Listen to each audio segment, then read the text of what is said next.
എല്ലാ മാന്യ പ്രേക്ഷകർക്കും ഓട്ടോഗ്രാഫിലേക്ക് ഒരിക്കൽ കൂടി സ്വാഗതം. ഇന്നത്തെ ഓട്ടോഗ്രാഫിന്റെ അതിഥി ദുബൈയിലെ ഡോക്കിപ് ഹെൽത്ത് കെയർ മാനേജ്മെന്റിന്റെ സാരഥിയായ ഡോക്ടർ MK ഇബ്രാഹിമാണ്. നമുക്ക് അദ്ദേഹത്തെ ഈ പരിപാടിയിലേക്ക് സ്വാഗതം ചെയ്യാം. അദ്ദേഹത്തിന്റെ വിശേഷങ്ങൾ ചോദിച്ചറിയാം. സർ, നമസ്കാരം. നമസ്കാരം.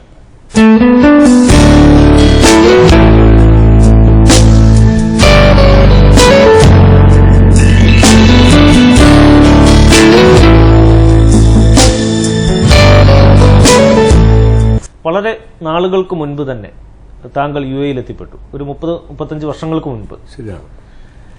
എങ്ങനെയായിരുന്നു UAE എത്താനുണ്ടായ ഒരു സാഹചര്യം?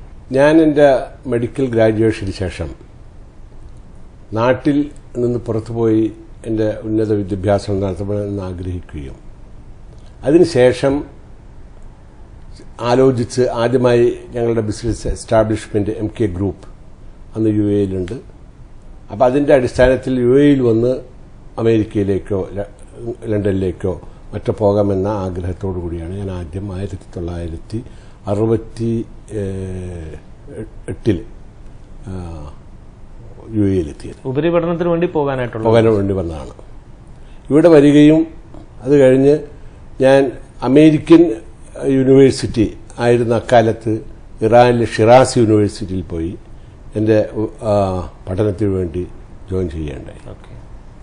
ഞാൻ അനസ്തേഷ്യയിൽ നിന്ന് MD എടുക്കുകയും അതിനുശേഷം ഇന്റൻസീവ് കെയർ യൂണിറ്റിൻ്റെ പ്രത്യേക പഠന കോഴ്സ് പാസ്സാവുകയും അതിനുശേഷം ഞാൻ UAE-യിൽ വന്നിട്ട് ജോയിൻ ചെയ്യുകയാണ് ചെയ്തത്. മെഡിക്കൽ രംഗത്ത് ഒരു ഡോക്ടറിനെ സംബന്ധിച്ചിടത്തോളം ഏറ്റവും റിസ്ക് ഉള്ള മേഖലയാണ് ഒരു അനസ്തീഷ്യസ്റ്റ് ആകുക എന്നുള്ളത്. ആ രംഗം തന്നെ താങ്കൾ തിരഞ്ഞെടുക്കാനുള്ള കാരണം എന്താണ്?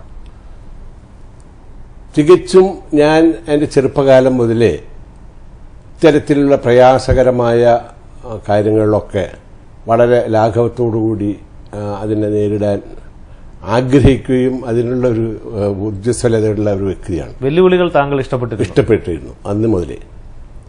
എൻ്റെ ചെറുപ്പകാലം മുതലേ ഞാൻ ഒരു വിദ്യാർത്ഥി പ്രസ്ഥാനത്തിന്റെ നേതാവും രാഷ്ട്രീയ രംഗങ്ങളൊക്കെ വളരെ താല്പര്യമുള്ളൊരു വ്യക്തിയായിരുന്നു. അത് കഴിഞ്ഞ് എൻ്റെ സഹോദരന്മാരുടെ നിർബന്ധപ്രകാരം ഞാൻ ഒരു ഡോക്ടറാവണം, ഞാനൊരു പ്രൊഫഷണലാവണം എന്ന നിർബന്ധത്തിന്റെ അടിസ്ഥാനത്തിലാണ് ഞാൻ എൻ്റെ പഠനം ഇങ്ങനെ മെഡിക്കൽ വിദ്യാഭ്യാസ മേഖലയ്ക്ക് മാറ്റിയത്. അത് കഴിഞ്ഞ് ഞാൻ കാലിക്കറ്റ് മെഡിക്കൽ കോളേജിൽ നിന്ന് MBBS പാസ്സായതിനു ശേഷം ഇനി എവിടെ പോകും, ഏത് നിലയ്ക്കൊരു ഉപരിപഠനം നടത്തണമെന്ന് ആലോചിച്ചപ്പോൾ ഇവിടെയുള്ള എൻ്റെ സഹോദരന്മാർ, പ്രത്യേകിച്ച് എൻ്റെ സഹോദരൻ്റെ പുത്രൻ യൂസഫ് അലി, എല്ലാവരും ഇവിടെ ഉണ്ടായിരുന്നു. അപ്പോൾ അവർ പറഞ്ഞു ഇവിടെ വന്നിട്ട് പോകാൻ എളുപ്പമാണ്. അന്ന് ECFMG എക്സാമിനേഷൻ പ്രിപ്പയർ ചെയ്ത് അമേരിക്കയിൽ പോയി അവിടെ നിന്ന് ഡിഗ്രി എടുത്തു വരാം എന്നൊക്കെ ആഗ്രഹിച്ചിട്ടാണ് ഇവിടെ വന്നത്. ഇത് എല്ലാം ചെയ്യുന്നതിന് മുമ്പ് തന്നെ എൻ്റെ ഒരു ഫ്രണ്ടിൻ്റെ, എൻ്റെ ഒരു സ്നേഹിതൻ മുഖേന ഞാനൊരു ഇൻ്റർവ്യൂവിന് ഈ അമേരിക്കൻ യൂണിവേഴ്സിറ്റിയിൽ പോവുകയും അവിടെ ഇൻ്റർവ്യൂ പാസ്സായി ഉടൻ തന്നെ അവർ എന്നോട് എൻ്റെ മേഖല തിരഞ്ഞെടുക്കാൻ വേണ്ടി ആഗ്രഹിക്കും. ഞാൻ മെഡിസിന് പോകാൻ ആഗ്രഹിച്ചിരുന്ന വ്യക്തിയാണ്. പക്ഷെ അവിടെ ചെന്നപ്പോൾ ഏറ്റവും കൂടുതൽ എന്നെ ആകർഷിച്ചത് ഇൻറ്റൻസീവ് കെയർ, അതിനോടുകൂടി അനസ്തേഷ്യ ആൻഡ് ഇൻറ്റൻസീവ് കെയർ രണ്ടും ഒരു കമ്പൈൻഡ് ആയിട്ടുള്ള പഠനമാണ്. അപ്പോൾ അത് എന്നെ വളരെയധികം ആകർഷിച്ചു. അങ്ങനെ ഞാൻ സ്പെഷ്യലായിട്ട് തിരഞ്ഞെടുത്തു. ചെറുപ്പകാലത്ത് വിദ്യാർത്ഥി രാഷ്ട്രീയത്തിൽ സജീവമായിരുന്നു. സഹോദരന്മാരുടെ നിർബന്ധം കാരണം ഡോക്ടറാവാൻ പോയി. എന്നാൽ മെഡിസിൻ പഠിച്ചത് ഗവൺമെന്റ് മെഡിക്കൽ കോളേജിൽ. ഗവൺമെന്റ് മെഡിക്കൽ കോളേജിൽ എൻട്രൻസ് എഴുതി മെഡിസിന് കയറണം എന്നുണ്ടെങ്കിൽ തന്നെ ആള് അത്യാവശ്യം ജീനിയസ് ആയിരിക്കണം. അതിന്റെ കൂടെ തന്നെ വിദ്യാർത്ഥി രാഷ്ട്രീയവും കൊണ്ടാടുന്നു. എങ്ങനെയാണ് താങ്കളുടെ വിദ്യാർത്ഥി ജീവിതത്തെ നോക്കിക്കാണുന്നത്? എന്റെ വിദ്യാഭ്യാസ കാലത്ത് തികച്ചും ഞാൻ ഒരു വിദ്യാർത്ഥി പ്രസ്ഥാനത്തിന് നേതൃത്വം നൽകുകയും എൻ്റെ സ്കൂൾ കാലം മുതലേ ആ വിദ്യാർത്ഥി പ്രസ്ഥാനത്തിൽ വളരെ സജീവമായി പങ്കെടുക്കുകയും ചെയ്തത്. അന്ന് ഇൻഡിപെൻഡന്റ് സ്റ്റുഡൻസ് ഓർഗനൈസേഷൻ എന്ന ISO എന്ന ഒരു സംഘടന ഉണ്ടായിരുന്നു. അത് കഴിഞ്ഞതിന് ശേഷം ഉത്ഭവിച്ചാണ് KSU എന്ന സംഘടന. ആ KSUയിലൂടെ പിന്നീട് ഇപ്പോഴത്തെ പ്രധാനപ്പെട്ട പല വ്യക്തികളും അന്ന് അവിടുത്തെ ഡിസ്ട്രിക്ട് നേതാക്കന്മാരും ഒക്കെ ആയിരുന്ന കാലത്ത് ഞാൻ അവരൊക്കെയായിട്ട് പ്രവർത്തിക്കാനും സജീവ രംഗത്തിറങ്ങാനും ഉള്ള ഭാഗ്യം ഉണ്ടായിട്ടുണ്ട്. അത് കഴിഞ്ഞ് പിന്നെ EMS നമ്പൂതിരിപ്പാടിന്റെ ഒരെണ്ണ സമരം ഉണ്ടായിരുന്നു. ആ സമരത്തിലൂടെ മുന്നോട്ട് വന്നു. അങ്ങനെ രാഷ്ട്രീയത്തിൽ പോയപ്പോൾ എൻ്റെ കുടുംബാംഗങ്ങൾ, എൻ്റെ സഹോദരന്മാർ, പ്രത്യേകിച്ച് എൻ്റെ പിതാവ്, അവരെല്ലാം മനസ്സിലാക്കി ഞാനൊരു രാഷ്ട്രീയക്കാരനായി പോകും എന്ന ഒരു ധാരണ ഉണ്ടായതിനു ശേഷം ഞങ്ങളുടെ ഒറിജിനൽ ബിസിനസ് എല്ലാം ഗുജറാത്തിലെ അഹമ്മദാബാദ് എന്ന സ്ഥലത്താണ്. എന്നെ നിർബന്ധമായി കേരളത്തിൽ നിന്ന് പറിച്ചു മാറ്റാൻ ആഗ്രഹിക്കുകയും അങ്ങനെ അഹമ്മദാബാദിലേക്ക് കൊണ്ടുപോയി. നാട് കടത്തപ്പെട്ടു ശരിക്കും പറഞ്ഞാൽ. അങ്ങനെ ഞാൻ ഇൻഡോർ യൂണിവേഴ്സിറ്റിയിൽ പോയിട്ടാണ് അവിടുത്തെ BSc പാർട്ട് ഫസ്റ്റ് എന്ന് പറഞ്ഞാൽ അന്നത്തെ അവരുടെ അത് ഒരു പ്രീ പ്രൊഫഷണൽ കോഴ്സാണ്. അത് പാസ്സായാൽ അവിടെ തന്നെ അഡ്മിഷൻ കിട്ടും ഇവിടെ. അത് ഞാൻ വളരെ നല്ല മാർക്കോടുകൂടി പാസ്സാകുകയും, പക്ഷെ നിർഭാഗ്യവശാൽ അന്നത്തെ കുറേ നിയമത്തിന്റെ കുരുക്കുകൾ കാരണം 3 കൊല്ലം അവിടെ പഠിക്കണം നിർബന്ധിക്കുകയും അങ്ങനെ ഞാൻ BSc അവിടെ കംപ്ലീറ്റ് ചെയ്യുകയും ചെയ്തു. BSc കംപ്ലീറ്റ് ചെയ്തതിന് ശേഷം ഞാൻ കേരളത്തിൽ നിന്ന് പല സ്ഥലങ്ങളിലും അപേക്ഷിച്ചപ്പോൾ എനിക്കവിടെ ഇൻഡോർ മഹാത്മാഗാന്ധി മെഡിക്കൽ കോളേജിൽ അഡ്മിഷൻ കിട്ടി. അതുപോലെ തന്നെ കേരളത്തിൽ കാലിക്കറ്റ് മെഡിക്കൽ കോളേജിൽ എനിക്ക് അഡ്മിഷൻ കിട്ടി. അപ്പോൾ പിന്നെ കേരളത്തിലേക്ക് ഞാൻ പഠനം അങ്ങോട്ട് മാറ്റാൻ തീരുമാനിച്ചു. അങ്ങനെയാണ് കേരളത്തിലെത്തിയത്. അന്ന് വിദ്യാർത്ഥി രാഷ്ട്രീയത്തിൽ സജീവമായിരുന്നപ്പോൾ ഉണ്ടായിരുന്ന കൂട്ടുകാർ അല്ലെങ്കിൽ സഹപ്രവർത്തകർ ഇന്ന് ഏതെങ്കിലുമൊക്കെ നല്ല ലെവലിലായിരിക്കും. ഒരുപക്ഷെ മന്ത്രി അല്ലെങ്കിൽ ഏതെങ്കിലും പ്രസ്ഥാനത്തിന്റെ അമരത്ത് അവരാരൊക്കെയാണെന്നൊന്ന് അനുസ്മരിക്കാൻ പറ്റും. VM സുധീരൻ, അതുപോലെ അഹമ്മദ് സാഹിബ്. അന്ന് അഹമ്മദ് സാഹിബ് അന്ന് ബ്രണ്ടൻ കോളേജിൽ പഠിക്കുന്ന കാലത്ത് അന്നത്തെ ഒരു സ്റ്റുഡന്റ് നേതാവായിരുന്നു. അങ്ങനെ പല ഉന്നതരായുള്ള വ്യക്തികളും അന്നത്തെ സജീവ രാഷ്ട്രീയത്തിലുള്ളവരും ഇന്നും സജീവമായ രാഷ്ട്രീയത്തിൽ തന്നെയാണ്. അവരുമായിട്ടൊക്കെ ഇപ്പോഴും കോണ്ടാക്ട് ഉണ്ട്. രാഷ്ട്രീയപരമായ ചില ആളുകളൊക്കെ ആയിട്ട് ധാരാളം ആളുകളായിട്ട് എനിക്ക് പരിചയവും ബന്ധങ്ങളൊക്കെ ഉണ്ട്. പക്ഷെ ആ രാഷ്ട്രീയ ലെവലിലുള്ള യാതൊരു ബന്ധങ്ങളുമില്ല ആരുമായിട്ട്. സഹപ്രവർത്തകരൊക്കെ ഇത്രയും ഉയർന്ന നിലയിൽ, ഒരാളിപ്പോ KPCC പ്രസിഡന്റാണ്, ഒരാൾ കേന്ദ്രമന്ത്രിയാണ്, ഇപ്പോൾ വീണ്ടും ഇലക്ഷൻ നിൽക്കുന്നു. അപ്പൊ ഈ സമയത്ത് താങ്കൾ തിരിഞ്ഞു നോക്കുമ്പോൾ അന്ന് രാഷ്ട്രീയം ഉപേക്ഷിച്ച് നാട് കടത്തപ്പെട്ടു എന്ന് പറഞ്ഞിരുന്നു. അതിൽ ദുഃഖം തോന്നുന്നുണ്ടോ? ഒരിക്കലുമില്ല. ഞാൻ വളരെ സന്തോഷവാനും എൻ്റെ കുടുംബാംഗങ്ങളോട്, പ്രത്യേകിച്ച് എൻ്റെ സഹോദരന്മാരോട് വളരെയധികം കടപ്പാടുള്ളതാണ്. കാരണം അന്ന് രാഷ്ട്രീയത്തിൽ പോകുമായിരുന്നെങ്കിൽ ഞാൻ ഒരു രാഷ്ട്രീയക്കാരനാകും. പക്ഷേ എൻ്റെ വ്യക്തിപരമായ മനസ്സും ഹൃദയവും ഇന്നത്തെ ഈ രാഷ്ട്രീയത്തിന്റെ പല കാര്യങ്ങളിലും യോജിക്കാൻ പറ്റാത്ത ഒരു വ്യക്തിയാണ്. അപ്പം അതുകൊണ്ട് അതിൽ നിന്ന് വിട്ടു നിൽക്കാൻ പറ്റിയത് വളരെ മഹാഭാഗ്യമായി ഞാൻ കരുതുകയാണ്. ഇവിടെ എത്തിയതിനു ശേഷം ഏകദേശം 1/4 നൂറ്റാണ്ടോളം ഫുജേറയിൽ ജോലി നോക്കി. അതിനെപ്പറ്റി ഒന്ന് പറയാം. ഞാൻ UAEയിൽ എത്തുന്ന കാലത്ത് തന്നെ UAEയുടെ പുരോഗമന രംഗത്ത് അല്ലെങ്കിൽ ഇത്തരത്തിലുള്ള ഡെവലപ്മെന്റിന്റെ രംഗത്ത് യാതൊന്നും ഉണ്ടായിരുന്നില്ല എന്നതാണ് എൻ്റെ സത്യം. ദുബായിനെ സംബന്ധിച്ച് നോക്കുകയാണെങ്കിൽ ദുബായിൽ ആകെ അന്നൊരു ഐക്കോണായിട്ട് പറയാനുണ്ടായിരുന്നത് നമ്മൾ ക്ലോക്ക് ടവറും അല്ലെങ്കിൽ ട്രേഡ് സെന്റർ ബിൽഡിംഗും മാത്രമാണ്. അതുപോലെ അതിനേക്കാളും ആവശ്യമായിരുന്നു ഞാൻ ഫുജൈറിലെത്തിയപ്പോഴുണ്ടായിരുന്നത്. ഫുജൈറ വളരെയധികം ഒരു ഡെവലപ്മെന്റ് ഇല്ലാതെ കിടന്നിരുന്ന ഒരു സ്ഥലമാണ് ആ കാലത്ത്. പക്ഷെ വളരെ മനോഹരമായ പ്രകൃതി, വളരെ ഹൃദയപൂർവ്വം അനുഗ്രഹിച്ച ഒരു സ്ഥലമാണ് ഫുജൈറ. അതുകൊണ്ട് തന്നെ എനിക്ക് ആ സ്ഥലത്തിനോട് വളരെ താല്പര്യം തോന്നി. ഞാൻ ചെന്ന് ആദ്യം ജോയിൻ ചെയ്ത ഹോസ്പിറ്റലിനെ സംബന്ധിച്ച് പറയുകയാണെങ്കിൽ ഈ തീപ്പെട്ടിക്കൂട് പോലെയുള്ള പല കമ്പാർട്ട്മെന്റുകളുള്ള ഒരു ചെറിയ ഹോസ്പിറ്റലായിരുന്നു ഞാൻ ജോയിൻ ചെയ്തത്. അന്ന് പറയപ്പെട്ട എൻ്റെ സ്പെഷ്യാലിറ്റി വളരെ വളരെ ദുർബലമായിരുന്നു. പക്ഷേ എങ്കിൽ കൂടി അവിടെ ഓപ്പറേഷൻ തിയേറ്ററും സർജറീസും മുഴുവൻ ആ ഈസ്റ്റ് കോസ്റ്റിനെ മുഴുവൻ കവർ ചെയ്തുകൊണ്ട് ഉണ്ടായിരുന്നൊരു ഹോസ്പിറ്റലാണ്. ആ ഹോസ്പിറ്റൽ ചെയ്തിരുന്ന ഓപ്പറേഷൻസും അതുപോലെ ചികിത്സകളും ഇന്നിപ്പോൾ വാസ്തവം പറഞ്ഞാൽ ഇപ്പോഴത്തെ പുതിയ ഹോസ്പിറ്റലുകളിലൊന്നും അവിടെ ചെയ്യുന്നില്ല എന്നുള്ള സത്യം. കാരണം അത്രയും ഭാരമുള്ള, അത്രയും അധികം പേഷ്യൻസ് ഉള്ള ഒരു ഇതായിരുന്നു. ഈസ്റ്റ് കോസ്റ്റ് എന്ന് പറഞ്ഞാൽ ദിബ്ബ മുതൽ കൽബ വരെയുള്ള ആ സ്ഥലങ്ങൾ മുഴുവൻ കവർ ചെയ്തിരുന്ന ഫുജൈറ ഹോസ്പിറ്റൽ.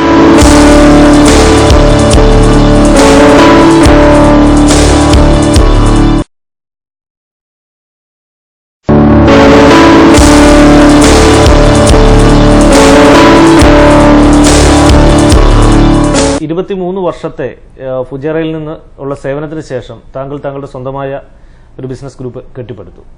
അതിനെപ്പറ്റി ഒന്ന് വിശദീകരിക്കും. എന്തൊക്കെ പ്രവർത്തനങ്ങളാണ് ഡോക്കിപ്പ് ഹെൽത്ത് കെയർ മാനേജ്മെന്റിലുള്ളത്? ഞാനൊരു ബിസിനസ് കുടുംബത്തിലെ അംഗമാണ്. നാച്ചുറലി എന്നെ സംബന്ധിച്ചിടത്തോളം ഞാനൊരു പ്രൊഫഷനായി വ്യക്തിയായി മാറിയെങ്കിൽ കൂടി എൻ്റെ രക്തത്തിൽ ആ ബിസിനസ് ഉണ്ടാവുമെന്നുള്ളത് നാച്ചുറലി ഉള്ള കാര്യമാണ്. പക്ഷെ ഞാൻ എൻ്റെ പ്രാക്ടീസ് കൊണ്ടിരിക്കുന്ന അവസരമൊന്നും ബിസിനസ്സിനെ കുറിച്ച് ഞാൻ ചിന്തിച്ചിരുന്നില്ല. അതിനെനിക്ക് പ്രചോദനം നൽകിയത്, എന്നെ നിർബന്ധിച്ചത് എൻ്റെ സഹോദര പുത്രനായ എം എ യൂസഫലിയാണ്. യൂസഫലിയുടെ നിർബന്ധകാരനാണ് ഞാൻ ഇത്തരത്തിലുള്ളൊരു ഫീൽഡിലേക്ക് തിരിയാൻ തന്നെ ചിന്തിച്ചത്. അങ്ങനെ ഞാൻ പഠിച്ചുകൊണ്ടിരിക്കുമ്പോൾ തന്നെ ഈ ലുലുവിൻ്റെ എല്ലാ ഷോപ്പിംഗ് മാളുകളിലും ഔട്ട്ലെറ്റുകളിലും എനിക്ക് ഒരു ഫാർമസി ഇടാനുള്ള സാഹചര്യം ഉണ്ടാവുകയും അങ്ങനെ ഞാൻ ബിസിനസ് പതുക്കെ തുടങ്ങുകയാണ് ചെയ്തത്. ഈശ്വരാനുഗ്രഹം എന്ന് തന്നെ പറയട്ടെ, വളരെ ചുരുങ്ങിയ കാലങ്ങളൊക്കെ കൊണ്ട് കുറേ ഔട്ട്ലെറ്റുകൾ ഉണ്ടാവുകയും അങ്ങനെ ബിസിനസ് എക്സ്പാൻഡ് ചെയ്ത് കഴിഞ്ഞപ്പോൾ പിന്നെ എൻ്റെ ജോലിയോട് ബിസിനസ്സിനോടും രണ്ടിനോടും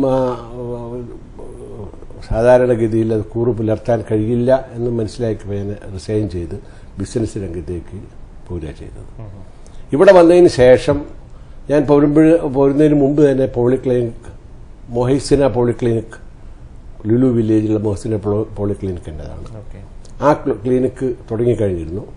അങ്ങനെ ചുരുക്കി പറഞ്ഞാൽ ഇവിടെ വന്ന് കഴിഞ്ഞതിന് ശേഷം പിന്നെയുള്ള എക്സ്പാൻഷൻസൊക്കെ എൻ്റെ ബിസിനസ്സിലുണ്ടായത് അതിന് ശേഷമാണ്.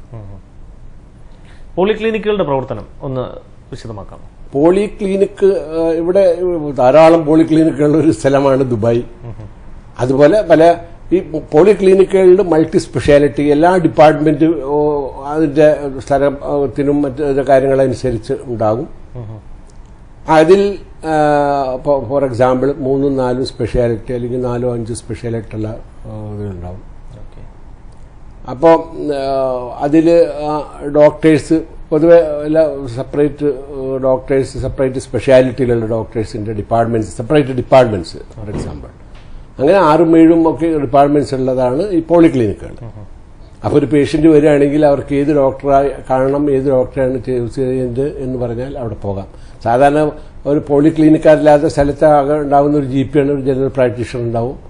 അപ്പോൾ അതുപോലെയല്ല ഇതിന്റെ പ്രവർത്തനം. ന്യൂട്രീഷൻ സെന്റർ അതും താങ്കളുടെ ബിസിനസിന്റെ ഭാഗമാണ്.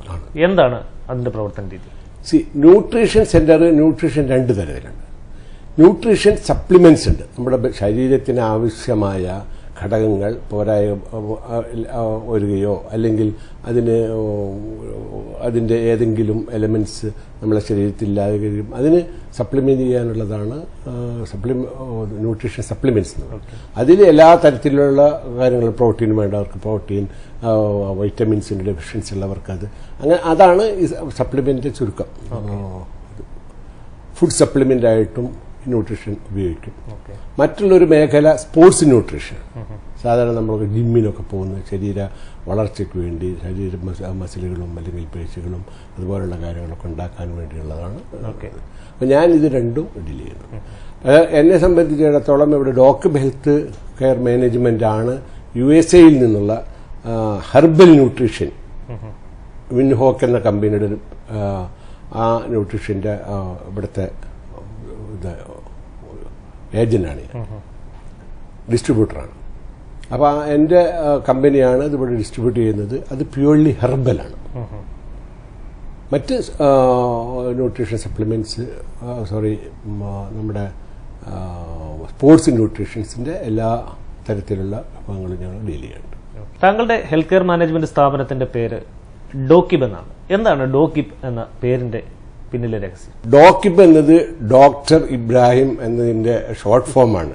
DOC ഡോക്ടർ IB ഇബ്രാഹിം എന്നതിന്റെ ഷോർട്ട് ഫോം ആയിട്ട് അങ്ങനെ ഒരു പേര് നൽകുന്നേ ഉള്ളൂ. ആരാണ് ഇതിന്റെ പുറകിലെ ബുദ്ധികേന്ദ്രം? ബുദ്ധികേന്ദ്രം ഞാൻ തന്നെയാണ് ആ പേര് കണ്ടുപിടിച്ചത്, സജസ്റ്റ് ചെയ്ത്. അപ്പൊ എന്റെ കൊലീഗ്സിനൊക്കെ അത് ഇഷ്ടപ്പെട്ടു. അങ്ങനെയാണ് ഞങ്ങൾ തുടങ്ങിയത്. ഡോക്കിപ്പ് പ്രൊവൈഡ് ചെയ്യുന്ന ഹെൽത്ത് സർവീസസ് എന്തൊക്കെയാണ്? ഡോക്കിപ്പിന്റെ എന്റെ ഗ്രൂപ്പിന്റെ കീഴിൽ ഇപ്പൊ ഞങ്ങൾ 3 ഡിവിഷൻസ് ഉണ്ട്. ഒന്ന് നമ്മുടെ ഹെൽത്ത് സേവന, ആരോഗ്യ സേവന രംഗം എന്ന് പറഞ്ഞാൽ പോളിക്ലിനിക്സുകളും മറ്റും. മറ്റേത് ഗ്രൂപ്പ് ഓഫ് ഫാർമസീസ്. ഇപ്പൊ UAE-യിലും UAE-ക്ക് പുറത്തും കുവൈറ്റ്, ബഹ്റൈൻ അങ്ങനത്തെ സ്ഥലങ്ങളിൽ മുഴുവൻ ഞങ്ങളുടെ ഫാർമസി ശൃംഖലകളുണ്ട്. ഓക്കെ. എൻ്റെ ബിസിനസ്സിൻ്റെ രംഗത്തൊരു പ്രത്യേകത, എൻ്റെ ഔട്ട്ലെറ്റുകളൊന്നും ലുലു ഹൈപ്പർ മാർക്കറ്റുകളോ അല്ലെങ്കിൽ ലുലു ഒരു ഷോപ്പിംഗ് മാളുകളോ ഒഴിച്ച് വേറെ പുറത്ത് സ്ഥലങ്ങളിലൊന്നുമില്ല. എല്ലാത്തിൻ്റെയും ഫംഗ്ഷൻ ലുലു സ്ഥാപനങ്ങളിലാണ്. അതാണ് അതിൻ്റെ ഒരു പ്രത്യേകത.